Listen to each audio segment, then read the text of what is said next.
ధ్యానం చేస్తూ ఉన్న వాక్యంలోనికి వెళ్దాం. కీర్తనల గ్రంథం 24వ అధ్యాయం 3వ వచనాన్ని చదువుదాం. యెహోవా పర్వతమునకు ఎక్కదగిన వాడు ఎవడు ఎవడు? ఇదొక ప్రశ్నలాగా మనల్ని దేవుడు అడుగుతున్నాడు. పర్వతం ఎక్కటం అంటే కేవలం ఆకారంగా ఉన్నటువంటి కొండను ఎక్కటమేనా అమ్మా? పర్వతం ఎక్కడం అంటే ఆకారంగా కనపడుతున్న కొండలు ఎక్కడమా? కాదు. పరిశుద్ధ పర్వతం దేవుడు నివాసం ఉంటున్న స్థలం. అది మనం కీర్తన 43లో చదివాం. అది నీ పరిశుద్ధ పర్వతమునకు, నీ నివాస స్థలమునకు నన్ను తోడుకొని వచ్చును అని రాయబడింది. అంటే ఆ పరిశుద్ధ పర్వతానికి మానవుడు స్వతహాగా ఎక్కలేడు అని అర్థం. మనంతట మనం ఆ పరిశుద్ధ పర్వతాన్ని ఎక్కలేం, ఆ పరలోక పట్టణాన్ని చేరుకోలేం. అయితే మనందరికీ ఆ భాగ్యాన్ని దేవుడు ఇవ్వాలనుకుంటున్నాడు. ఏమిటి ఆ భాగ్యం? ఆయనతో ఉండే భాగ్యం, ఆ పరిశుద్ధ పట్టణములో నివసించే ఆ భాగ్యం, ఆయనతో పాటు నివాసం ఉండే ఆ గొప్ప భాగ్యాన్ని ప్రభు మనందరికి ఇవ్వాలని ఆశపడుతున్నాడు. గట్టిగా చెప్దాం హల్లెలూయా. మంచిది. కుడి వచ్చిన మీ అందరికీ నా హృదయపూర్వకమైన వందనాలు తెలియజేస్తూ ఉన్నాను. చార్లెస్ జాకబ్ గారికి 3 దినాలు మనతో పాటు ఉండి చాలా మందికి వ్యక్తిగతంగా ప్రార్థనలు చేసి మరి 1 or 2 times దేవుని వాక్యాన్ని ప్రకటించారు. వారికి వారి కుటుంబానికి మా హృదయపూర్వక వందనాలు. రొంబ సంతోషం బ్రదర్. ఏదో 2 ముక్కలు వచ్చిలండి. హల్లెలూయా. మరి విలువైన సమయం కదండి. 3 రోజులు సువార్థికులు ఉండడం అనేది మామూలు విషయము కాదు. మంచిది.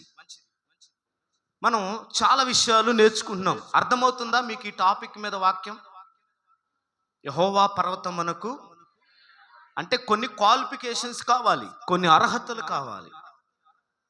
ఒక చిన్న వాలంటీర్ ఉద్యోగానికి కూడా ఏమడిగారు? మీరక్క ఏది ఉందా లేదా? ఏమడిగారు అక్క నిన్ను? సర్టిఫికెట్ ఏమడిగారు? 5,000 జీతం మామూలుగా. అయినా కానీ మీరు కలెక్టర్ కంటే ఎక్కువ. అలా ఉంచాడు దేవుడు ఒక 5 సంవత్సరాలు. ఆమె ఒక చిన్న ఉద్యోగానికి కొన్ని అర్హతలు, కొన్ని క్వాలిఫికేషన్స్, కొన్ని సర్టిఫికేట్స్ కావాలి, చదువు కావాలి, టాలెంట్ కావాలి. ఒక్కొక్క దానికి ఒక్కొక్క పద్ధతులు ఉంటాయి. మరి ఆ పరిశుద్ధ పర్వతానికి ఎక్కాలంటే ఊరికి బైబిల్ అట్టేసుకుని వస్తే ఎక్కుతామా? చెప్పండి, ఎక్కలేం. ఆమేన్. అలా ఎక్కించాలనే పాపము ద్వారా దేవునికి దూరమైన మనం, ఆజ్ఞాతిక్రమ పాపం వలన వచ్చిన జీతం మరణం. ఆ మరణ శాసనాన్ని కొట్టివేయడానికి, ఆ పాపాన్ని కొట్టివేయడానికి, నీ మీద సాతానుడు వేసిన ముద్రలు పగలగొట్టడానికి ప్రకటన గ్రంథంలో యోహాను గారు జ్ఞాపకం చేశాడు. ఆ ముద్రలు విప్పుటకైనను, చూచుటకైనా, చదువుటకైనను ఎవనికి శక్తి చాలకపోయెను. ఈలోగా చూస్తూ ఉండగా యూదా గోత్రములో నుండి ఒకడు వచ్చాడు. అతను వచ్చి ఆ ముద్రలు ఏం చేశాడు? విప్పాడు. ఏంటి ఆ ముద్రలు? సాతాను వేసిన ముద్రలు. కట్లు, ఆచారాలు, పద్ధతులు, లోక సంబంధమైనవి ప్రతి ముద్రను ఆయన శిలువ రక్తము ద్వారా కొట్టివేశాడు. గట్టిగా చప్పలు కొడదాం హల్లెలూయా. కాబట్టి పాపములో, శాపములో పడిపోయినటువంటి మనల్ని తిరిగి తానున్న స్థలానికి తీసుకువెళ్ళడానికి యేసుక్రీస్తునే మనకు పంపించాడు. అదే రాశాడు కీర్తనకారుడు, ఆ పరిశుద్ధ పర్వతమునికి ఎక్కడానికి నీ సత్యమును, నీ వెలుగును బయలుదేర చేయము, అవి నాకు త్రోవ చూపించును. దేవునికి స్తోత్రం హల్లెలూయా. కాబట్టి పర్వతం అనుభవంలో మరి ఒక్కొక్క పర్వతానికి ఒక పేరు పెట్టుకుంటూ వచ్చాం. ఒక్కొక్క పర్వతానికి కర్మేలు అనేది కనిపించే పర్వతం, కానీ దాని ఆత్మీయ అర్థం వేరే ఉంది కదా. హోరేబు కనిపించే పర్వతం, దానికి ఒక ఆత్మీయ అర్థం. అబ్రహాం ఎక్కిన పర్వతం ఏమండి, మోరియాకు ఒక ఆత్మీయ అర్థం. ఇలాగా ఏ ఏ పర్వతాన్ని మనం ఆ పర్వతం ఎక్కాలంటే వీటన్నిటిని జయించాలని అర్థం, వీటన్నిటిని దాటుకోవాలని అర్థం. ఈరోజు నేను క్రొత్త నిబంధనలో నుంచి రావాలని పరిశుద్ధాత్మ దేవుడు ఇస్తున్న తలంపును బట్టి రండి, మీ దగ్గర ఉన్న బైబిల్ ఓపెన్ చేసి పేతురు రాసిన రెండవ పత్రిక, పేతురు రాసిన రెండవ పత్రిక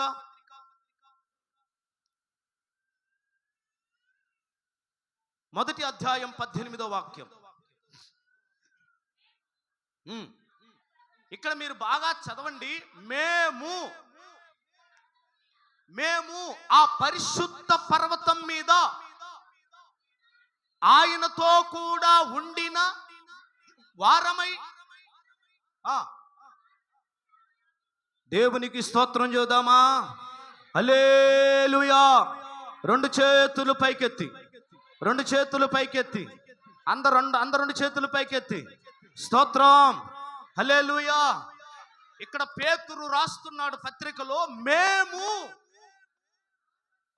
మేము ఆ పరిశుద్ధ పర్వతం మీద ఆయనతో పాటు ఉన్నవారము. చప్పట్లు కొడదాం. హల్లెలూయా, హల్లెలూయా. మేము అని అంటే ఎంతమంది? అక్కడ శిష్యులు ఎంతమంది? 12 మంది శిష్యులు. ఎక్కడికి, ఏ స్థానానికి వెళ్తున్నారట? ఏ స్థానానికి ఎక్కారట? ఆ పరిశుద్ధ పర్వతమునకు మేము కూడా ఆయనతో పాటు ఉన్నాము. ఇది అయిపోయినటువంటిది. ఏంటిది? ఈ భాగం జరిగిపోయినటువంటి విషయము. పేతురు తన పత్రికలో రాసుకుంటున్నాడు, మేము ఏ స్థానానికి వచ్చామో తెలుసా? ఒకప్పుడు దీనమైన పరిస్థితుల్లో, ఒకప్పుడు గుర్తింపు లేని పరిస్థితుల్లో, ఒకప్పుడు విలువ లేని పరిస్థితుల్లో, చదువు లేదు, లేకపోతే పెద్ద పెద్ద కేటగిరీ లేదు, పెద్ద పెద్ద ఉన్నతమైన స్థానం లేదు, ఆ స్థితిలో ఉన్నటువంటి మేము ఇప్పుడు మాత్రం ప్రైజ్ లార్డ్, ఇప్పుడు మేము ఎక్కడున్నామయ్య అంటే, ఏ అనుభవంలోకి వచ్చామయ్యంటే పరిశుద్ధ పర్వతం మీద ఆయనతో పాటు. ఆమేన్, థ్యాంక్ యూ, హల్లెలూయా. ఆయనతో పాటు మేము ఆ పరిశుద్ధ పర్వతానికి ఎక్కిన అనుభవం మాకుంది అంటున్నాడు. తన పత్రికలో రాసుకుంటున్నాడు, మేము ఎక్కడికి వచ్చామో తెలుసా? ఆ పరిశుద్ధ పర్వతం మీద ఆయనతో పాటు ఉన్నాం. ఎవరితో పాటు? అందుకే ఇందాక మనం ఒక చిన్న లైన్ పాడాం, నీలో నేనుండుటే ఈ ఉండుటే నా ఆత్మీయానుభవమే, నీలో నేనుండుటే నాలో ఆమేన్ ఆత్మీయానుభవమే. ఆమేన్. మన ఎంపీ సార్ దగ్గరికి వెళ్ళాం, నేను, దేవరాజ్ అన్న, కిరణ్ అన్న, చిన్నప్పన్న గారు, నలుగురు వెళ్ళాం. Semi Christmas next month December 9వ తారీఖున పాస్టర్ అసోసియేషన్ సంబంధించిన సెమీ క్రిస్మస్కి ఇన్వైట్ చేయాలని పులివెందులో ఉన్న మన పోలీసు ఆ కేటగిరీకి సంబంధించిన వారిని, అలాగే ఎంఆర్ఓ ఆ కేటగిరీకి సంబంధించిన ఆర్టీఓ వారిని, ఇలా ఒక 7-8 మందిని కలిసాము. ఆ కలిసినప్పుడు మాకు తెలియకుండానే, అంటే కిరణ్ అన్న కొన్ని ఫోటోలు తీశాడు, అక్కడ ఉన్న లోకేష్ అనే బ్రదర్ ఒక అతను కొన్ని ఫోటోలు తీసి పేపర్లో వేశాడు. ఎంపీ సార్కు ప్రార్థన చేస్తా ఉన్నాం మేము ఆ రోజు. హల్లెలూయా. లోకల్ పాస్టర్ ఒక ఆయన ఫోన్ చేసి, అన్న నిజంగా మేము చాలాసార్లు వెళ్ళాము కానీ ఎవరో ప్రార్థన చేయలేదు, మీరు ప్రార్థన చేశారు. ఆమేన్, హల్లెలూయా. ఇంకొక 2-3 ఫోన్ చేసి ఆ షాప్లో కనపడ్డప్పుడు, సార్ మీరు మొన్న ఎంపీ సార్ దగ్గరికి వచ్చారా అన్నాడు. నేను ఆయన చూడలేదు. ఆయన ఏం బ్రదర్ అన్నా, మీరు ఫోటో వచ్చింది మీది, సార్కు ఫోన్. ఇప్పుడు నేను ఆ ఫోటో ఏం చేయాలి? మామూలుగా అయితే పెద్ద ఫ్లెక్సీ వేసి పెట్టుకొని దండేసి ఎంపీ సార్తో ఫోటో, జగన్ సార్తో ఫోటో. నేను అంటాను, ఆయనతో మేమున్నామంటున్నారు వీళ్ళు. ఆ పరిశుద్ధ స్థలం మీద ఆయనతో కూడా మేమున్నాము. ఎవరైనా జగముల నేలే శ్రీయే రక్షణ ప్రాకారమా, అనుదిన జీవాహారమా, జగముల నేలే రక్షణ ప్రాకారమా అనుదిన జీవాహారమా జగముల నేలే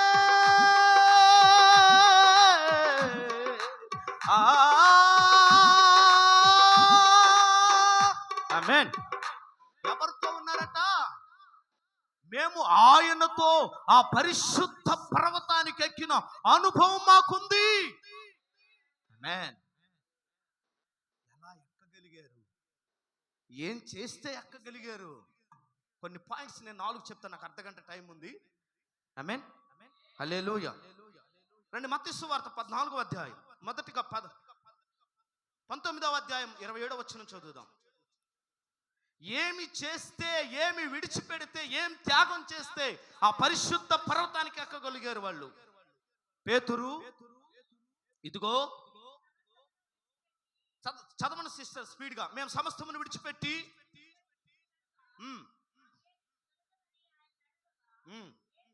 మాకేమి దొరుకునని మేము ఆయనను అడగగా యేసు వారితో ఇట్లనెను, పునర్జన్మమందు మనుష్య కుమారుడు తన మహిమ గల సింహాసనమునందు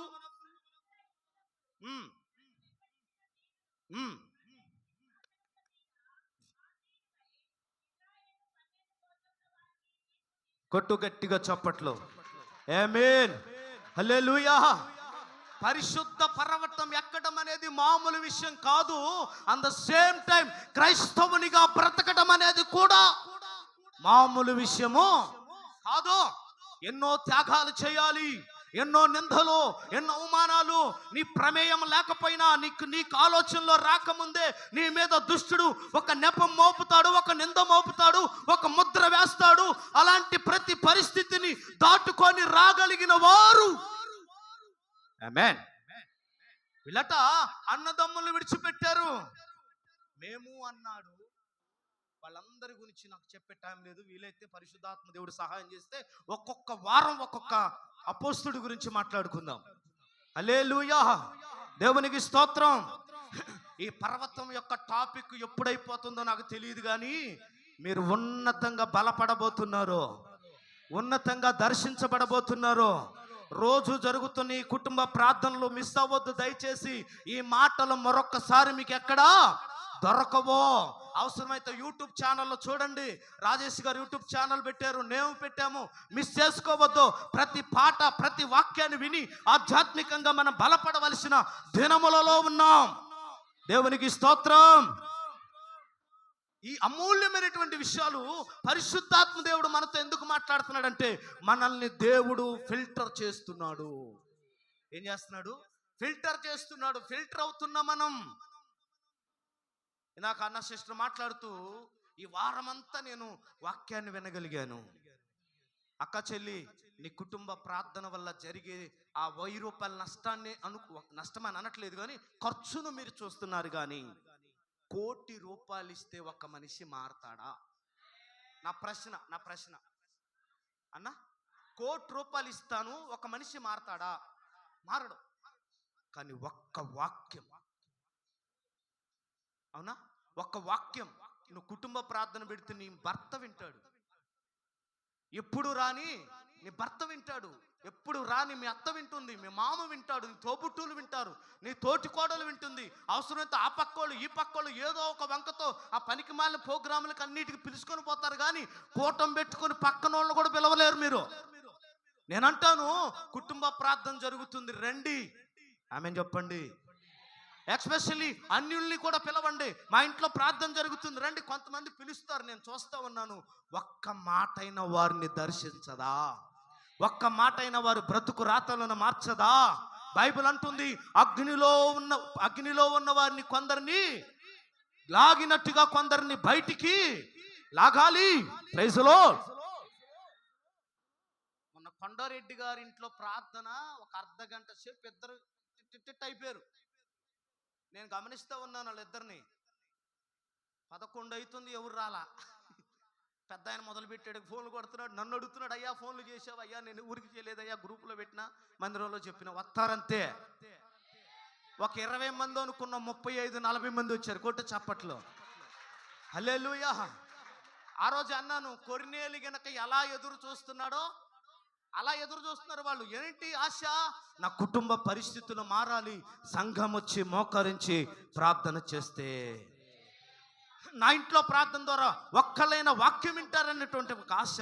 దయచేసి చెప్తున్నాను, నేను ఖాళీగా ఉన్న నన్ను మీరు వాడుకోండి. రండి ఊరి పోదారా అన్న అనమాకండి. వాడుకోవటం అంటే అట్టు కాదు, అంటే వాడుకోవటం అంటే అలా కాదు. ప్రార్థనలు పెట్టుకోండి అంతే. పగలైతే పగలో, రాత్రి అయితే రాత్రి. అందరు రాకపోయినా 10 మంది అని వస్తాంగా, స్తోత్రం చూద్దామా. ఈ 10 మంది అని వచ్చి నీ కోసం, నేను అదే చెప్పాను, ₹1,00,00,000 ఇచ్చినా నీ భర్త మారడు, కానీ సంఘ ప్రార్థన బలమైందండి. సావుకుడు అడుగుపెట్టి వాక్యం ప్రకటిస్తూ అక్కడ ఏదో ఒక అద్భుతం జరుగుతుంది. అది నమ్మిన వారు రుచి చూశారు గనకనే కొంత ఖర్చు అయినా నెల మీటింగ్ పెట్టుకుంటున్నారు. ఇంకా చాలా మంది ఉన్నారు, ప్రార్థన చేస్తున్నాను, మిగతా వాళ్ళు కూడా కదులుదురుగాక. నిజం చెప్పనా, ఇక్కడున్న వాళ్ళు ఒక్కొక్క కుటుంబం ఒక్కరోజు పెట్టిన నెల చాలదు, 31 రోజు చాలదు. అవునా కదా? సరిపోద్దా? ఒక 150-200 మంది ఉన్నాం మనం. ఒక్కొక్కళ్ళు ఒక రోజు పెట్టుకుంటే ఆదివారం నైట్ కూడా కుదరదు, అసలు ఖాళీ ఉండదు. పగలు నైట్ పెట్టుకోవచ్చు మీరు. ఆమేన్. ఎందుకంటే కుటుంబ ప్రార్థన నీ స్థితిని, పరిస్థితిని, నీ కుటుంబ వ్యవస్థను టోటల్గా మారుస్తుంది. ప్రియమందుని బిడ్డలారా, వీళ్ళలో ఒక వ్యక్తి గురించి మాట్లాడుతున్నాను. పేతురు అన్నాడు, మేము ఆయన ఉన్న పరిశుద్ధ స్థలం మీద ఆయనతో పాటు ఉన్నాము అంటున్నాడు. ఏం త్యాగం చేశాడు ఆయన ఆ పరిశుద్ధ పర్వతానికి ఎక్కడానికంటే? కుటుంబాన్ని, ఆస్తిని, అన్నదమ్ములు, అక్కచెల్లెలు, బంధువులు, స్నేహితులు, ఏమండి, తనకు సంబంధించినటువంటి, తనకు ఆధారమైనటువంటి, స్వాస్థ్యమైనటువంటి వాటిని కూడా ఏం చేశాడు? విడిచిపెట్టి యేసును వెంబడించారు. హల్లెలూయా. అందుకని అంటాడు, లోకం కావాలా, దేవుడు కావాలా? లోకం కావాలనుకున్నవాడు పరిశుద్ధ పర్వతం కాదు కదా, గేటు దాకా కూడా రాలేరు. నాకు లోకంతో పని లేదు, లోక ధనంతో పని లేదు, ఈ భూమి మీద ఏది నాకు అక్కర లేదు. నా దేవుడు నన్ను పిలిచాడు, ఉన్న పాటన దేవుని కోసం రావాలని నిర్ణయించుకొని 2 సూట్ కేసులు పట్టుకొని వచ్చిన కృపరాజుని మీరు చూస్తున్నారు ఈరోజు. హల్లెలూయా. నన్ను పిలిచిన దేవుడు, నన్ను నిలబెట్టిన దేవుడు, నన్ను బలపరిచిన దేవుడు నిన్నెలా మర్చిపోతాడో? నా దేవుడే. చెప్పండి చెప్పండి, నా దేవుడే. నీ దేవుడు దేవుని మీద భారం వేసి త్యాగం చేసి దేవుడు అయిన యేసు క్రీస్తుని వెంబడించిన అనుభవం పేతురుది. హల్లెలూయా. నువ్వేమి ఎడవగలవు దేవుని కోసం? గట్టిగా మాట్లాడాలంటే ఒక సీరియల్ వదిలిపెట్టలేకపోతున్నారు శుక్రవారం మీరు కాదా? గట్టిగా మాట్లాడాలంటే ఒక ఫంక్షన్ వదిలిపెట్టలేకపోతున్నారు ఆదివారం. ఆమేన్. దేవుని కోసం ఏం త్యాగం చేశారమ్మా? సమస్తమును విడిచిపెట్టానయ్యా. ఏంటి మాకు లాభం? ఏంటి మాకు లాభం ఏంటి? ఈరోజు చాలా మంది అన్యులుగా దేవుని నమ్ముకున్నటువంటి వారిని అడుగుతూ ఉన్నారు. ఇదిగో కుటుంబాన్ని వదిలేశారు, బంధువులను వదిలేశారు, రక్త సంబంధాలు వదిలేశారు, అన్ని ఎవరిని పట్టించుకోకుండా యేసు యేసు యేసు అనుకుంటూ తిరుగుతున్నారు. మీకేంటి లాభం అని ఇక్కడ ఉన్న కొంతమందిని అడుగుతూ ఉన్నారు. మీరు చెప్పండి, మీరు చెప్పండి. నా కోసం నా దేవుడు ఒక సింహాసనాన్ని స్థాపించాడు. ఆ సింహాసనం మీద నేను స్థిరస్థాయిగా యుగములు 7 ఏళ్ల పరిపాలనలో నేను అక్కడ ఉండబోతున్నాను. దేవునికి స్తోత్రం. అందుకే పేతురుకు ఒక పేరు దుడుకు పేతురు. ఏం పేతురు? ఎవరు అడిగినా అడగకపోయినా పుసుక్కుని అడుగుతాడు, అయ్యా ఇంత త్యాగం చేశాము మాకేంటంటే, అప్పుడు చెప్తున్నాడు, 12 గోత్రాలు ఉన్నాయి, 12 సింహాసనాలు ఉన్నాయి. ఆ 12 సింహాసనాలు మీ 12కు రిజిస్టర్ చేసిస్తున్నా. కొట్ట చప్పట్లు గట్టిగా. ఆమేన్. హల్లెలూయా. కోట్ల రూపాయలతో కొనలేనిది పరలోకం. దేంతో కొన్నాడు చెప్పనా? దేంతో స్వతంత్రించుకున్నాడు చెప్పనా? త్యాగం. దేవుని కోసం మనం ఏమవ్వాలి? త్యాగం. కనీసం సమయాన్ని త్యాగం చేయలేకపోతున్నాం, ఒక రోజును త్యాగం చేయలేకపోతున్నాం, ఒక గంటను దేవుని కోసం త్యాగం చేయలేకపోతున్నాం.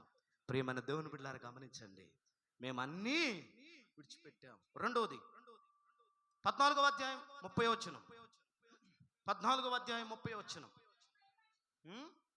గాలిని చూచి భయపడి మునిగిపోసాగి, ప్రభువా రక్షించమని కేకలు వేసెను. వెంటనే యేసు చెయ్యి చాపి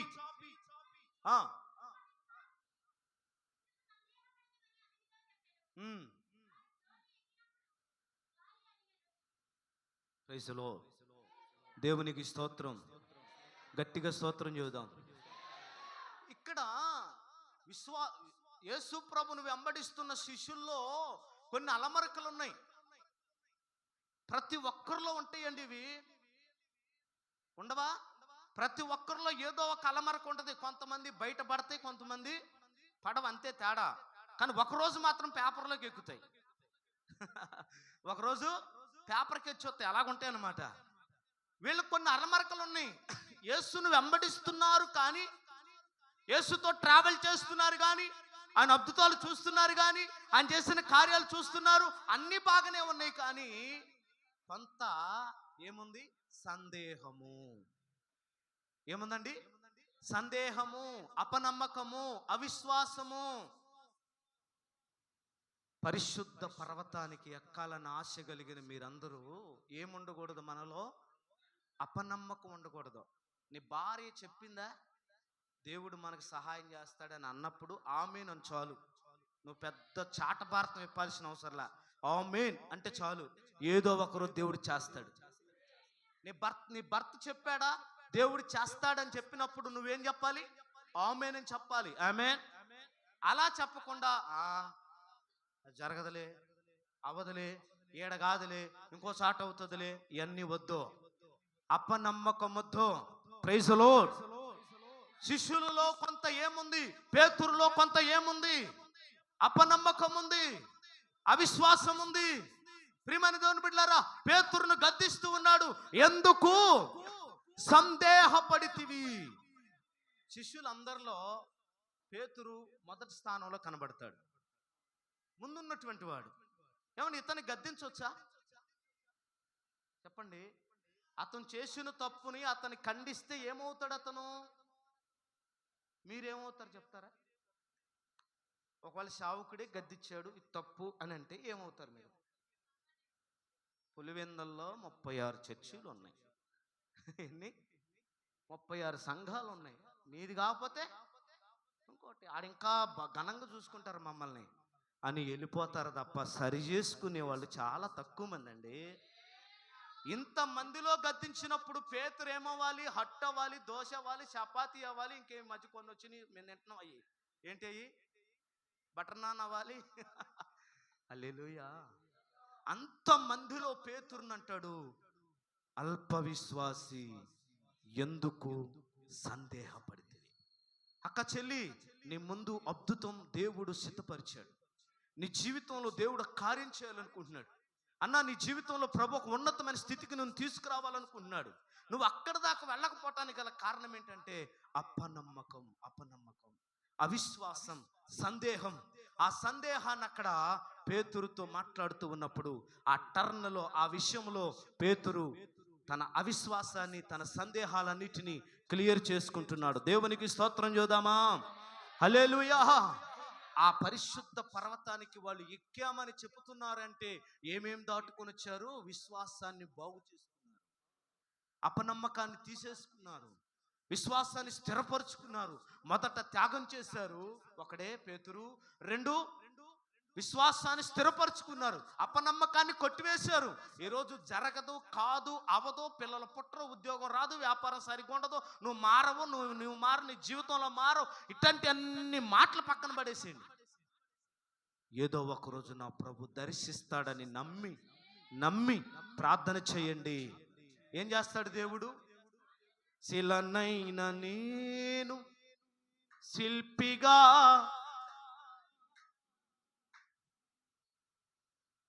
ఈ పాట పాడాలనుకుంటాను కానీ దీని దొంప దగ్గర గుర్తురాదు. హల్లెలూయా. ఈ వాక్యం అయ్యే లోపు అది కొద్ది బయట పెట్టండి, ఆడుందో ఒకసారి వదులుదాం. Praise the Lord. దేవుని స్తోత్రం. ప్రియమైన దేవుని బిడ్డలారా, మన శిలగా ఉన్న మనల్ని దేవుడు ఎలా మార్చాడు? శిల్పకారుడు ఆయన చెక్కగలిగిన వాడు, ఆయన సరి చేయగలిగిన వాడు. ఎక్కడ లోపం ఉందో దాన్ని ఏం చేస్తాడైనా సరి చేస్తాడు. ఈరోజు ఒకవేళ అంతంత మాత్రం భక్తి, అంతంత మాత్రం విశ్వాసంతో ఉన్నావా? విశ్వాసాన్ని నువ్వు పెంపొందించుకోగలిగితే, అక్కడ గద్దెంపబడిన పేతురు అక్కడ సైలెంట్గా ఉన్నాడు. దాన్ని రిసీవ్ చేసుకున్నాడు, యాక్సెప్ట్ చేశాడు, సరి చేసుకున్నాడు. ఆ కింద మీరు ఒక మాట చదివితే మత్తయి సువార్త 16వ అధ్యాయం 18వ వచనం చదవండి. మరియు నీవు పేతురువు,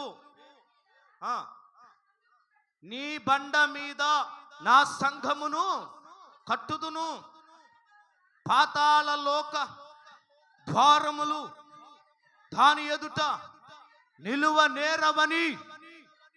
గట్టిగా చప్పట్లు కొడదామా? హల్లెలూయా. ఎవరి మీద సంఘం?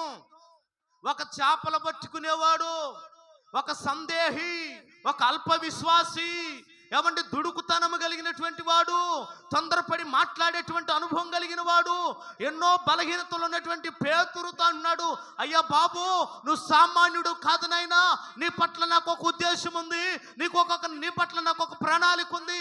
ఇదిగో ఈ భూ సంబంధమైన ఆ చిన్నవన్నీ నువ్వు సరి చేసుకోవాలి. నీ మీద నేను సంఘాన్ని కట్టబోతున్నాను. నువ్వు పేతురు అంటే రాయి. ఎక్కడ కడతాడంట సంఘం? ఏమండి, సందేహపడి మునిగిపోయినోడి మీద ఏం కడతాడంట? దేవునికి కావాల్సింది బీటెక్కులు చేసినోడు కాదు.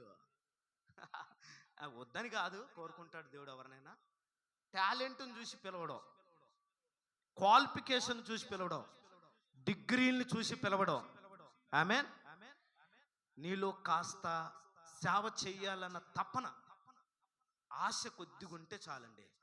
ఆయన నిన్ను పిలుచుకొని ఎలా వాడుకుంటాడంటే, బైబిల్ అంటుంది, భూమిని తల్ల కిందులు చేయువారు రేబాలరాబా సునమరి కంధరబా, భూలోకమును తల్ల కిందులు చేయువారు ఇక్కడ కూడా వచ్చి ఉన్నారో. కొట్టే గట్టిగా చప్పట్లో. దేన్ని? భూలోకమును తల్ల కిందులు చేయగలిగిన వారు ఇక్కడ కూడా వచ్చి ఉన్నారు. ఎవరు వాళ్ళు? వాళ్ళే అపోస్తలులు. ఎవరు వాళ్ళు? వాళ్ళే అపోస్తలులు. ఇండియాని గడగడలాడించాడు తోమా. Praise the lord. ఒక్కొక్క అపోస్తలుడు ఆయా దేశాల్లో చెమట పట్టించారు. ఆనాటి రాజ్యాలకు, అధికారులకు, రాజులకు దడవలేదో, బెదరలేదో, రంపాలతో కోస్తున్నా సరే యేసేను మా దేవుడని ప్రకటించి ప్రపంచానికి ఒక నాంది పలికింది క్రైస్తవ జీవితం. Praise the Lord. దేవుని ప్లాన్ అది నీ మీద, దేవుని ఉద్దేశం అది మన మీద. నిన్ను దేవుడు చెక్కుకుంటున్నప్పుడు బాగా ఇది అండర్లైన్ చేసుకో. చెక్కేటప్పుడు కొంచెం పెయిన్ ఉంటుంది. ఏముంటుంది? నొప్పి. చెక్కేటప్పుడు ఏముంటుంది? నొప్పి. ఆపరేషన్ చేసేటప్పుడు ఏముంటుంది? నొప్పి ఉంటుంది. ఆ కాస్త నొప్పి నువ్వు భరించగలిగితే తిరిగి మరలా ఆరోగ్యవంతుడిగా కనపడతావు. దేవుడు చెక్కుకునేటప్పుడు కొన్ని గరుకులు ఉంటాయి మనలో. ఏమంటాయి? గరుకంతా పోవాలి. ఈ గరుకంతా పోవాలంటే సామెతల గ్రంథంలో చదివాం, నీటి తాకిడి చేత రాయి నున్నుపోయింది. కొట్ట చప్పట్లో. ఆమేన్. నీటి తాకిడి ఏం చేసింది? రాయిని నునుపుగా మార్చింది. నీళ్ళనగా వాక్యమే. ఈ వాక్యం ఏం చేస్తుందంటే మనలో ఉన్న గరుకు అంటే ఏంటో చెప్పనా? చాలా ఉన్నాయి. గరుకు అంటే కోపం ఉంది, ఆవేశం ఉంది, గర్వం ఉంది, చాలా ఉన్నాయి. రాసుకోండి. అలాగే వెళ్ళి చెప్పుకుంటూ పోతే ఇవన్నీ ఒక్కొక్కటిగా దేవుడు ఒలుస్తా ఉన్నాడు, ఒక్కొక్కటిగా సరి చేస్తా ఉన్నాడు. ఎందుకో తెలుసా? నువ్వు భూమిని తలకిందులు చేసే వారిలో నువ్వొకడివి. భూమిని తలకిందులు చేసేవారిలో నువ్వొక వ్యక్తివి. కాబట్టి దేవుడు నిన్ను సరి చేసుకొని అక్కడ నిలబెట్టాలనుకుంటున్నాడు. ఆ పరిశుద్ధ పర్వతం మీద నిలబెట్టాలనుకుంటున్నాడు. పేతురా, ఈ చిన్న విషయాల దగ్గర ఆగిపోమాకయ్యా. నీ మీద నేను సంఘాన్ని కట్టబోతున్నాను. ఆ సంఘం ఎదుట పాతాళలోక ద్వారములో, గట్టిగా చప్పట్లు కొడదాం, దేవునికి స్తోత్రం చెప్పాలి. బలహీనతలు చూడమాకండి. ఏం చూడమాకండి? బలహీనతలు చూసి నువ్వెందుకు చెడిపోతావు? నువ్వెందుకు నోరు బారేసుకుంటావు? దేవుడు ఏదో ఒక రోజు ఆ వ్యక్తిని క్షమిస్తాడండి. నువ్వు ఇంకా క్షమించవు. వాళ్ళిట్ట వీళ్ళిట్ట ఇదే పంచాయతీ అయిపోయింది, ఇదే పెద్ద రాధాంతం అయిపోయింది. వాళ్ళ గురించి వీళ్ళ గురించి మాట్లాడుకొని నువ్వు ఎక్కడున్నావంటే ఎక్కడ వేసిన గొంగలి అక్కడే. దాన్ని వదిలిపెట్టు. కరుణ కలిగిన దేవుడు, కృప కలిగిన దేవుడు మనందరి పాపములను క్షమించి పరిశుద్ధుడిగా మార్చి ఆయన్నున్న స్థలములో నువ్వు నేను ఉండాలని కోరుకున్న దేవుడు మనతో ఉన్నాడు. Praise the Lord. ఎవరి మీదండి సంఘం? పేతురు, నువ్వు బండ, నీ మీద నేను సంఘాన్ని కడతాను. పాతాళలోక ద్వారములు ఎవరికి పడితే వాళ్ళకు ఓపెన్ అవ్వో. ఎవరికి ఓపెన్ అవుతుందంటే పరిశుద్ధులకే ఓపెన్ అవుతాయి. ఆమె చెప్పాలి, సంఘానికే ఓపెన్ అవుతాయి. రండి మరొక మాట, 23వ అధ్యాయం 22వ వచనం. వీళ్ళందరూ ఏం జయించారో చెప్పబోతున్నాడు ఈరోజు పరిశుద్ధాత్మ దేవుడు. అమ్మా, మరియు ఆకాశము తోడని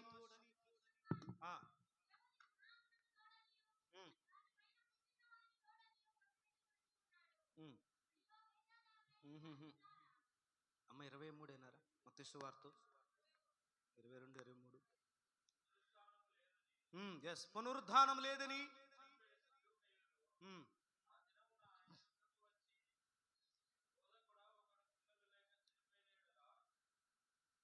నో నో నో. పేతురులో సాతాను ప్రవేశించి తన మరణ పునరుద్ధానాల గురించి మాట్లాడుతున్న సందర్భం అక్కడ ఉంటుంది. మరలా తీస్తే చదవండి.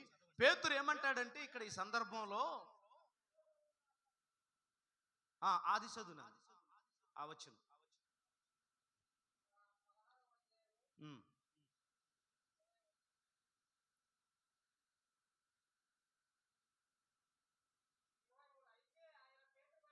16:23. రైట్, చదువు. పేతురు వైపు తిరిగి, సాతానా నా వెనుకకు పొమ్ము, నీవు నాకు అభ్యంతర కారణమై ఉన్నావు. నువ్వు మనుషుల సంగతులనే తలంచుచున్నావు గాని. చాలు. ఎవరిని సాతాను అన్నాడు? అబ్బా, ఎవరినండి? సాతానుగా బయటికి పోరా అని ఎవరినన్నా ఇక్కడ ఉన్న వాళ్ళని అన్నాను అనుకోండి, మళ్ళా వారం కాదు కన్నా 3 సంవత్సరాలు ఈ పక్కకు రారు. మాట వరుసగా చెప్తున్నా, అవునా? ఇక్కడ ఉన్న వాళ్ళు ఎవరినైనా సాతానా బయటికి పో, నన్ను శోధించొద్దు అన్నాను అనుకోండి, ముసుకేసుకొని వెళ్ళిపోతారు ఇంకంతే. అవునా కదా? ఇక్కడ పేతురుతో ఏమంటున్నాడు అంటే, పేతురులో ఎవరు ప్రవేశించారు? దేవుని యొక్క ప్లాను, దేవుని యొక్క ప్రణాళికను చెడగొట్టడానికి పేతురులో నుండి మాట్లాడుతున్నాడు. ఒక్కొక్కసారి నా విశ్వాసాన్ని చెడగొట్టడానికి ఎవరితో నుండైనా మాట్లాడతాడు దేవుడు. అది గ్రహించాలి. ఇవన్నీ అనుభవించాడు కనుక పౌలు అంటాడు, వివేచన ఆత్మ కలిగి ఉండాలి, వివేచన జ్ఞానం కలిగి ఉండాలి. ఎవరు చెప్పింది పడితే అది నమ్మకూడదు మనం. అవునా? అది వాస్తవమే అయినా దానివల్ల మనకి ఎటువంటి లాభం కానీ నష్టం కానీ లేదు. అది మన మనసులో పడిపోయి అదే మనకు ఒక విగ్రహం అయిపోయి దేవునికి, ఆధ్యాత్మిక స్థితికి మనల్ని ఏం చేస్తుంది? దూరం చేస్తుంది. ప్రియమందని బిడ్డలారా, ఆమెను చెప్దామా? ఇక్కడ పేతురు ఇచ్చిన సలహా ఏం తప్పు కాదు. పేతురు ఒక ఇంటెన్షన్తో మాట్లాడుతున్నాడు. ఇదిగో ప్రభువా, ఇది చాలా మంచిది కదా, ఇలా చేస్తామంటే అప్పుడు దేవుని ఉద్దేశం అది కాదు. ఇక్కడ ఆయన ఏదో గుళ్ళు కట్టుకోవడానికి రాలేదు. అవునా?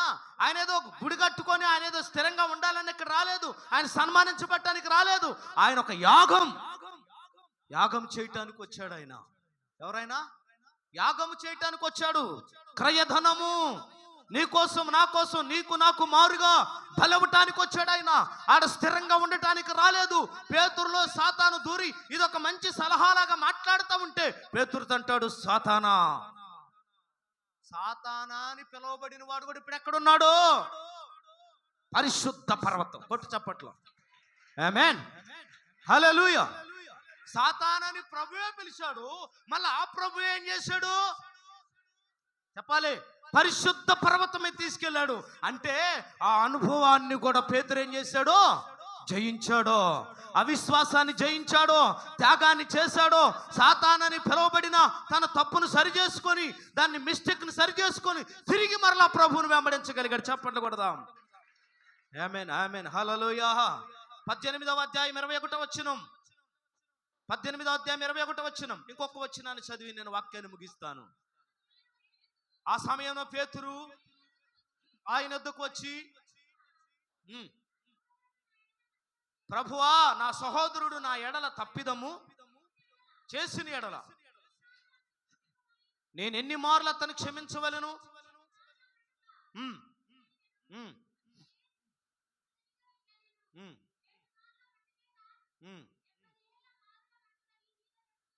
దేవునికి స్తోత్రం చూద్దాం. ఇక్కడ పేతురికి ఏం నేర్పించాలనుకుంటున్నాడంటే, ప్రభు క్షమించాలి. ఏం నేర్పించాలి అంటే, ఇవన్నీ గుణాలు, మనం సరిచేసుకోవలసిన లక్షణాలు ఇవి. ఈ భూమి మీద మనం ఉన్నప్పుడు ఇవన్నీ మనకు ఎదురవుతాయి, ఇవన్నీ మనం ఫేస్ చేయాలి, ఇవన్నీ మనం ఎదుర్కోవాలి. ఈ ఎదుర్కొనేటప్పుడు వీటిని ఏం చేయాలి మనం? చెప్పండి. వెంబడింపటం ఆపితే, అవిశ్వాసి అన్నప్పుడు అక్కడ ఆగిపోతే, సైతానా వెళ్ళిపో అన్నప్పుడు అక్కడ పేతురు ఆగిపోతే, ఈ క్షమించే విధానం కాడ పేతురు ఆగిపోతే, చాలా మంది అంటారు ఎవరినైనా క్షమిస్తాను కానీ నా మొగుడిని మాత్రం. ఎవరు క్షమించరట? ఏమ్మా అంత కోపం ఎందుకమ్మ నీకు? అంత కోపం ఎందుకు? పక్కింటి వాళ్ళకి క్షమిస్తావు, ఆ ఇంటి వాళ్ళకి క్షమిస్తావు, ఇంట్లో భార్యను మాత్రం క్షమించడు, భర్తను మాత్రం క్షమించరు, అతను మాత్రం క్షమించరు. ఇట్లాంటి వాళ్ళు ఉంటారు కాబట్టి పేతురు అడిగాడు.